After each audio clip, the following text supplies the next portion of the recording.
Hi అండి. అందరికీ నమస్కారం. రిలేషన్‌షిప్‌లో భార్యాభర్తలు గానీ, లవర్స్ గానీ, లేదా ఒకరికొకరు కావాలి అనుకుంటున్న వాళ్ళు గానీ, లైఫ్‌ని ఎందుకు సాక్రిఫైస్ చేయాలి అన్నది ఈరోజు మనం మాట్లాడుకుందాం. అంటే ఒకరి కోసం ఒకరు బతకాలి అని నేను చెప్తున్నానన్నమాట. జీవితంలో ఒక వ్యక్తికి అంటే మన పార్ట్నర్‌కి ఎన్ని సార్లు ప్రేమనందించినా, ఎన్ని సార్లు వాళ్ళ అవసరాలు తీర్చినా, వాళ్ళు మనల్ని గుర్తించనే గుర్తించరు. ఎందుకు అనుకుంటున్నారు? చిన్న ఎగ్జాంపుల్ చెప్తాను వినండి. ఒక చెరువులో చేప ఈత కొడుతూ ఉంటుంది. దాన్ని చూసిన కోతి అంటే చెట్టుపై నుంచి ఆ చేపని ఒక కోతి చూస్తుంది. చూసి అరే! చేప మునిగిపోతుందేమో, మునిగిపోయి ప్రాణాలు కోల్పోతుందేమో అని ఆరాటపడుతూ ఆ చేపని తీసుకొచ్చి చేతిలో పట్టుకొని చెట్టుకి కడుతుంది. ఆ ఎండలో పెడుతుంది. ఆరపెడుతుందన్నమాట. ఆ చేప గిలగిలా కొట్టుకుంటూ ఉంటుంది. ఇదేంటి వీడు నన్ను ఇలా చేస్తున్నది కోతి అని చెప్పి అది భయపడుతూ ఉంటుంది. దానికి ఆకలేస్తుందేమో అని చెప్పి ఈ కోతి తినే ఆహారాన్ని కూడా ఆ చేపకు పెడుతూ ఉంటది. ఆఖరికి అది చనిపోవటం జరుగుద్దన్నమాట. ప్రాణాలు కోల్పోతుంది ఆ చేప.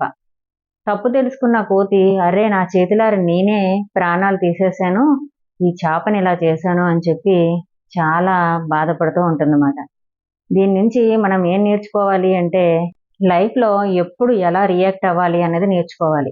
ఇద్దరి మధ్యన బంధం గట్టిగా ఉండాలి అంటే రిలేషన్‌షిప్‌లో మీ పార్ట్నర్‌కి అవసరం లేనప్పుడు మీరు ఇది తీసుకో, అది తీసుకో అని మీ ఇష్టాన్ని రుద్ది మరీ ఫోర్స్ చేస్తూ ఉంటారు.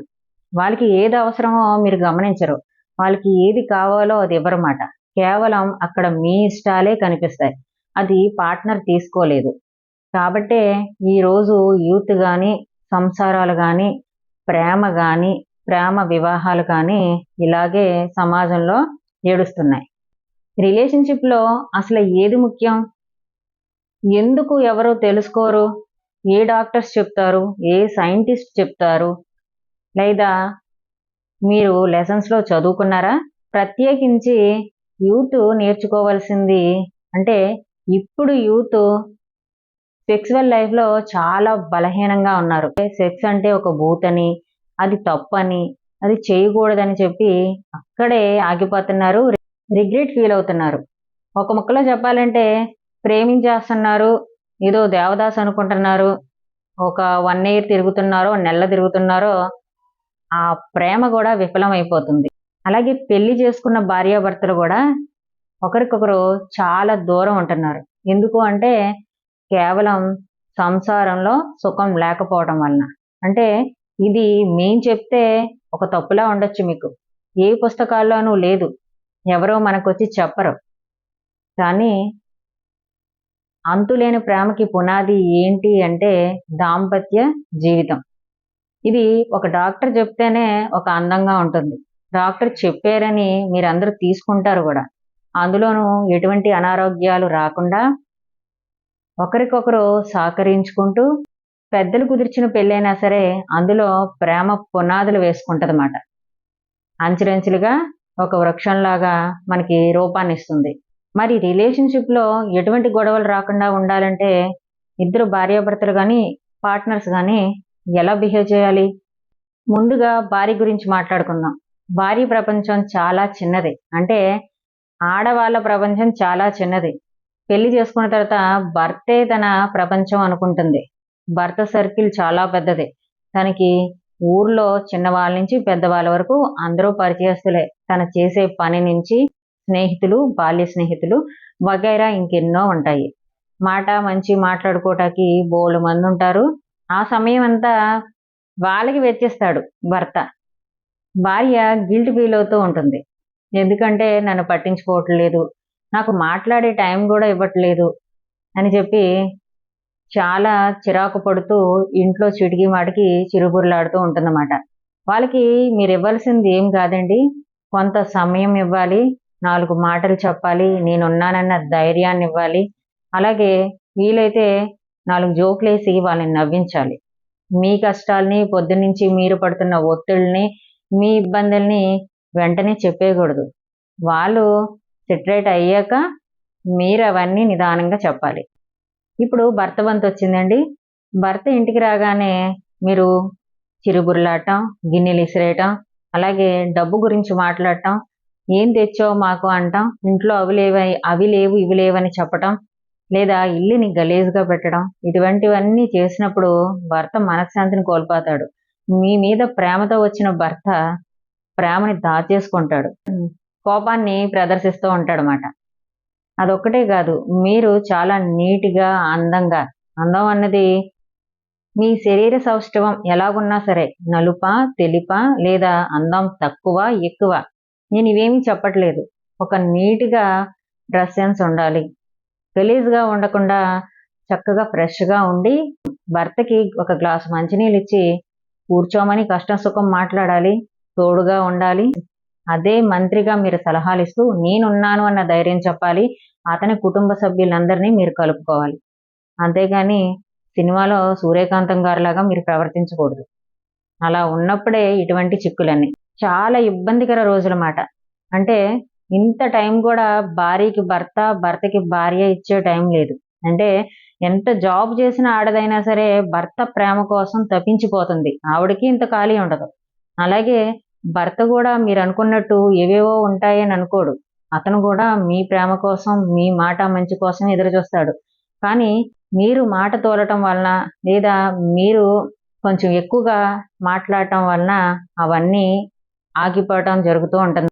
రిలేషన్‌షిప్‌లో పొరపాట్లు దొర్లటం సహజం.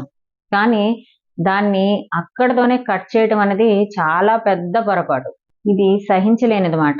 అంటే మీరు లైఫ్‌లో వెనక్కి తిరిగి చూసుకుంటే ఎంత పెద్ద తప్పు చేశాము అన్నది మీకు అర్థమవుతుంది.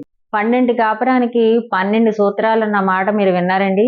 ఇదివరకు రోజుల్లో మన పెద్దవాళ్ళు ఎంత చెప్పేవారు, ఎన్ని అనుభవాలు చూపించేవారు మీ అందరికీ తెలిసే ఉంటది.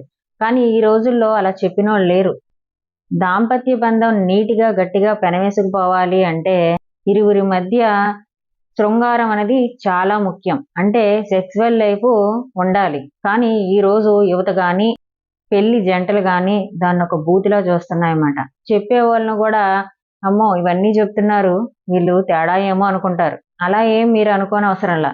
కానీ ప్రతి టాపిక్ తీసుకుంటున్నాను కాబట్టి, ఈ టాపిక్ మీద, ఈ వీడియో మీద నేను అవగాహన కల్పించాలి కాబట్టి ఖచ్చితంగా నేను మాట్లాడవలసి వస్తుంది. మీరు అపార్థాలేం చేసుకోనవసరం లేదు. ఎందుకంటే దీని గురించి తెలియనోళ్ళు ఎవ్వరు ఉండరు. అందరికీ తెలుసు. ఇదివరకు పెళ్ళైనోళ్ళకి తెలుసు. ఇప్పుడు పెళ్లి కాకముందే తెలుస్తుంది. చిన్న స్కూల్ బుడ్డోడు కూడా చెప్తున్నాడు. అందుకనే మనందరం ఆశ్చర్యపోనవసరం లేదు. మరి ఇది ఏ పుస్తకాల్లోనూ ఉండదు. టీచర్స్ చెప్తారా? చెప్పరు. వాళ్ళే సిగ్గుపడిపోతూ ఉంటారు. ఇంట్లో టీవీలో ఒక ముద్దు పెట్టుకున్న సీన్ వచ్చినా, లేదా ఇంకా ఏమన్నా మాట్లాడినా సెక్స్ గురించి వెంటనే టీవీ ఆఫ్ చేసేస్తారు. పిల్లల్ని చూడకూడదని కళ్ళు మూసేస్తారు. దీనివలన పిల్లలు అక్కడే ఆగిపోతున్నారు. చిన్న వయసులో చెప్పమని నేను చెప్పట్లేదు. కొద్దిగా ఏజ్ వచ్చాక సెక్స్ మీద అవగాహన కల్పించాలి. ఎందుకంటే అదే దాంపత్య జీవితానికి గట్టిగా పునాదులు వేసుకుంటుంది. ఇది ఎప్పుడు చెప్పాలి, ఎప్పుడు చెప్పకూడదు, ఎంత వయసులో చెప్పాలి, ఎంతవరకు ఆపాలి అన్నది మీకు తెలిసుండాలి. ఎందుకంటే దీని గురించి ఎవరు చెప్పటానికి ముందుకు రావట్లేదు. ఎందుకు అంటారు? సెక్స్‌ని ఒక బూతు కింద చిత్రీకరించారు. భారతదేశంలో కామసూత్ర పుట్టిందే ఇక్కడ. వేరే దేశం వాళ్ళు దీని గురించి ఇక్కడి నుంచి కాపీ కొట్టి నేర్చుకున్నారు. వాళ్ళ దాంపత్యాన్ని గాని, వాళ్ళ రిలేషన్‌షిప్‌ని గాని గట్టిగా పునాదులు వేసుకుంటున్నారు. మరి ఇక్కడ పుట్టిన శాస్త్రానికి, మరి భారతదేశంలో దీనికి గట్టి ప్రాధాన్యతే ఉంది. చాలా మంది పిల్లల్ని కనేవారు. ఇప్పుడు కంటున్నారా అంటే పెళ్ళనేది కేవలం శృంగారం కోసమే చేసుకునే రోజులు పోయినియి. ఇప్పుడు దానికోసం పెళ్ళిళ్ళు కూడా అవసరం లేదు. లివింగ్ రిలేషన్స్ వచ్చేసినియి. కొంతమంది చేసుకున్న వాళ్ళు కూడా ఏమనుకుంటున్నారంటే కేవలం సెక్సువల్ లైఫ్ అనేది పిల్లలు కంటాకే అనుకుంటున్నారు. కాబట్టి ఒకళ్ళు పుట్టగానే దాన్ని మర్చిపోతున్నారు. అందుకనే రిలేషన్‌షిప్‌లో ఇన్ని గొడవలు రావటానికి, అభిప్రాయ భేదాలు రావటానికి, విడిపోవటానికి ఎన్నో కారణాలు వాళ్ళకి వాళ్ళే వెతుక్కుంటున్నారు. మరి మీరేమంటున్నారో మీ అభిప్రాయాన్ని కామెంట్ సెక్షన్‌లో తెలపండి. ఈ వీడియో అందరికీ షేర్ చేయండి. మీ ఫ్యామిలీ, ఫ్రెండ్స్, రిలేటివ్స్‌కి అందరికీ పనికొస్తుంది.